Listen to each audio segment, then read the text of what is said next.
প্রাচীনকালে মৃকণ্ড ঋষি ও তার স্ত্রী মারুদ্যতী ছিলেন এক বিশিষ্ট দম্পতি। ধনসম্পদ ও জ্ঞান থাকা সত্ত্বেও তাদের মন ছিল সন্তানহীনতার বেদনায় ভারাক্রান্ত। সন্তানের আশায় তারা মহাদেবের কাছে গভীর ভক্তি সহকারে প্রার্থনা করেন। তাদের ভক্তিতে সন্তুষ্ট হয়ে মহাদেব তাদের সামনে আবির্ভূত হন এবং একটি বিকল্প দেন, দীর্ঘজীবী কিন্তু গুণহীন এক পুত্র, অথবা জ্ঞানী ও ভক্তি সম্পন্ন পুত্র, যার আয়ু হবে মাত্র 16 বছর।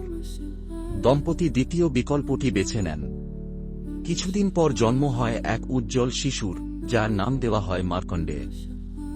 মার্কণ্ডেয় ছোট থেকেই শিব পূজা করতে আগ্রহ দেখাত। সারাদিন সে শিবলিঙ্গের সামনে ধ্যানমগ্ন থাকত। দেখতে দেখতে সে বড় হতে লাগল।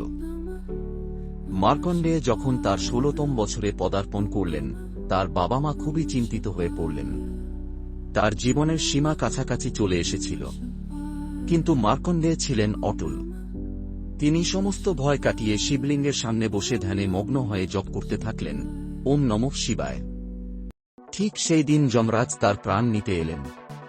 তিনি বললেন, মার্কণ্ডেয়, তোমার সময় শেষ।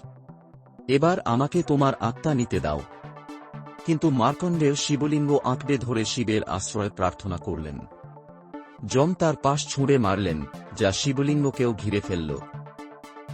মহাদেব রুদ্ররূপে আবির্ভূত হলেন। তিনি যমরাজকে ত্রিশূল দিয়ে আঘাত করে ঘোষণা করলেন, আমার ভক্তদের রক্ষা করা আমার দায়িত্ব। যম আজ থেকে মার্কণ্ডেয় অমর থাকবে। মার্কণ্ডেয় অমরত্বের বর পেয়ে মহাদেবকে কৃতজ্ঞতা জানালেন। সে তার বাবা মাকে এই কথা জানাল। তারা সবাই ছেলের অমরত্বের কথা শুনে আপ্লুত হল। এই কাহিনী প্রমাণ করে যে সত্যিকারের ভক্তি এবং বিশ্বাস মৃত্যুকেও জয় করতে পারে।